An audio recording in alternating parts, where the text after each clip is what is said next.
राजा जनक जी की परीक्षा। अष्टवक्र जी को आश्चर्य हुआ कि राजा जनक को मेरा वक्तव्य सुनने मात्र से आत्मज्ञान कैसे हो गया। अतः उन्होंने राजा जनक के ज्ञान को मान्यता नहीं दी। वह उनसे कई प्रश्न करके वास्तविकता जानना चाहते हैं कि कहीं राजा जनक को आत्मज्ञान होने की भ्रांति तो नहीं हो गई।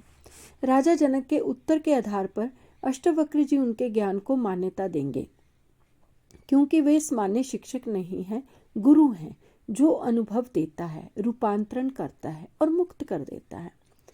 प्रश्न नंबर 1, आत्मज्ञानी होकर तेरी क्या अभी भी धन कमाने में आसक्ति है? क्या अभी भी परिग्रह यानी कि संग्रह करना में तेरी आस्था है? क्या अभी भी तुझे पद प्रतिष्ठा मान सम्मान में आसक्ति है? क्या अभी भी सिंहासन में तेरी रुचि है? राजा जनक ने भौतिक पदार्थों का त्याग नहीं किया, वस्त्र बदलकर सन्यासी नहीं हुए, महल एवं राज्य भी नहीं छोड़ा। सब जैसा था वैसे ही चल रहा था। इसीलिए अष्टवक्र जी ने उपयुक्त प्रश्न राजा जनक से किया। इस प्रश्न के औचित्य के संदर्भ में अष्टवक्र जी कहते हैं कि जो स्वयं प्रतिष्ठ नहीं है वह दूसरों से प्रतिष्ठ चाहता है। जिसे स्वयं में सुख नहीं है वह बाहरी पदार्थों में सुख ढूंढता है। आत्मज्ञान एवं वासना साथ साथ रह ही नहीं सकते। आत्मज्ञानी के लिए सारी भौतिक संपदाएं होना बुरा नहीं है, ना ही पाप है। घर गृहस्थी होना भी बुरा नहीं है, किंतु उनके प्रति आसक्त होना बुरा है। अष्टवक्र जी इस प्रश्न द्वारा राजा जनक से यही जानना चाहते हैं कि उनकी विषयों में आसक्ति है या नहीं। प्रश्न नंबर 2, आसक्ति का कारण बताते हुए अष्टवक्र जी प्रश्न करते हैं कि आत्मज्ञान के बाद भी तुझे विषयों में प्रीति क्यों बनी हुई है?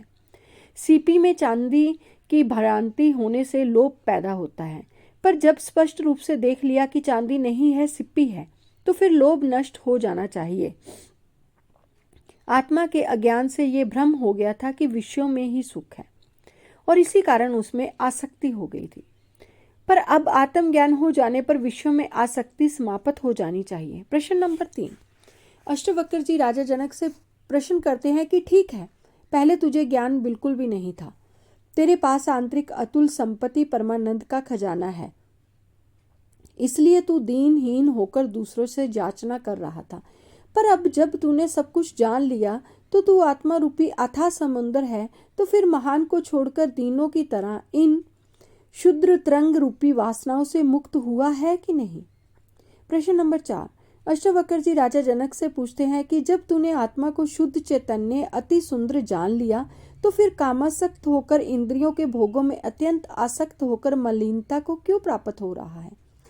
प्रश्न नंबर 5, पुस्तकीय ज्ञान अथवा सुनने के आधार पर कोई भी अपने को ज्ञानी घोषित कर दे तो अज्ञानी तो उसे मान भी सकता है, पर ज्ञानी गुरु उसे ज्ञानी नहीं मान सकता।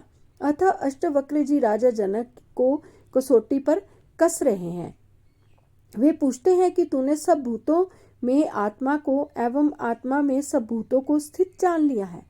संसार एवं आत्मा में अभेद संबंध को जानकर भी तुझे ममता क्यों उत्पन्न हो रही है? प्रश्न नंबर 6, अष्टवक्र जी राजा जनक से पूछते हैं कि तू परम अद्वैत में भी स्थित हो गया है और मोक्ष के लिए उद्यत है। इसका अर्थ है कि आत्मज्ञान हो चुका है, पर क्या तेरी काम के प्रति व्याकुलता नष्ट हुई या अभी भी काम क्रीड़ा की व्याकुलता शेष है? अष्टवक्र जी उपयुक्त प्रश्न के संदर्भ में काम वासना के संबंध में कुछ विशेष बताते हुए कह रहे हैं कि वासनाएं अनेक प्रकार की होती हैं, किंतु उनमें काम वासना सबसे तीव्र है। अन्य वासनाओं को तो छोड़ा जा सकता है, किंतु इसे सामान्यतः छोड़ना अत्यंत कठिन है। वे कहते हैं कि अनेक ऋषि मुनि साधु सन्यासी आदि भी इससे मुक्त नहीं है। ये देवताओं तक का पीछा नहीं छोड़ती। काम एक शक्तिशाली ऊर्जा है, इसे दबाया या नष्ट नहीं